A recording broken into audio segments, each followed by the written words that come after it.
Ceci est mon testament. J'ai aujourd'hui 80 ans. La vie est courte. Et pourtant, je suis étonné de pouvoir encore regarder le ciel et d'avoir échappé aux 1000 accidents qui menacent ici-bas la vie de chaque créature.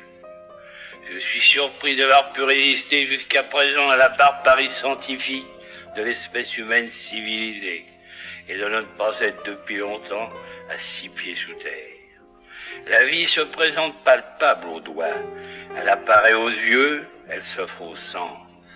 Je donne gratuitement à tous et à tout les émotions profondes dont le souvenir est encore frais et vivace en mon vieux cœur, que m'ont procuré les Ruisselles, les Bruyères, les Courbet, les Cézanne et les Van Gogh. Et je fais donc sans regret, sans envie de ce que je n'aime pas et de ce que je refuse.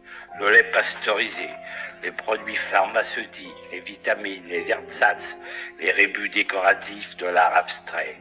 Car malgré mon grand âge, je continue à goûter la cuisine française et à déguster le poulet aux champignons, le beefsteak aux pommes et le perdreau aux choux, sans confondre cuisine et pharmacie, campagne et sanatorium, travail et productivité, vice et amour.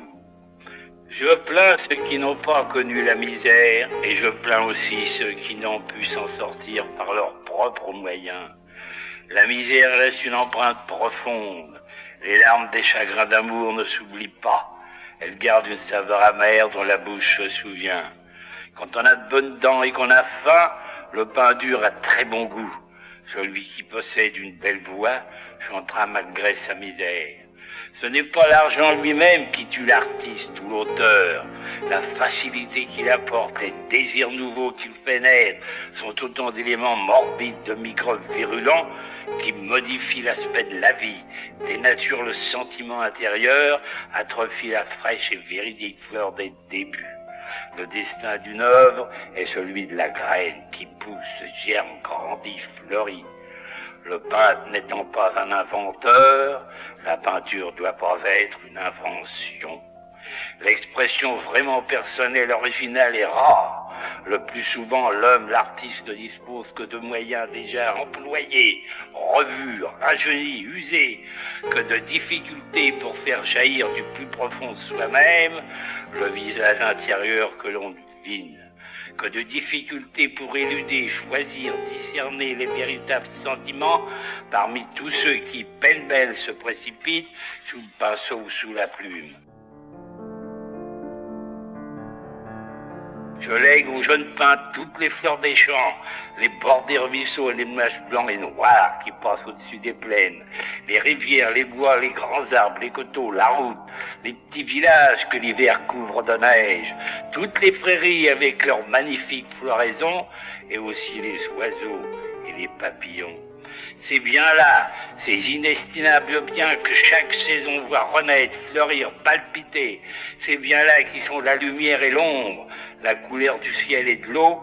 Ne faut-il pas nous rappeler parfois qu'ils sont notre inestimable patrimoine, instigateur de chefs-d'œuvre, trésor commun sur lequel le fisc perd ses droits et que peut léguer sans déranger le notaire un vieux peintre dont les yeux éblouis conservent encore l'image des champs, des prés, dont l'oreille garde le bruit des sources.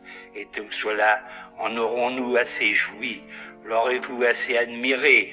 Aurez-vous pleinement goûté ce que d'émouvant l'aube qui pointe et la journée qu'on ne reverra plus? Et pour en fixer sur la toile le sentiment profond et éternel. Je n'ai jamais rien demandé. La vie m'a tout donné. J'ai fait ce que j'ai pu. J'ai peint ce que j'ai vu.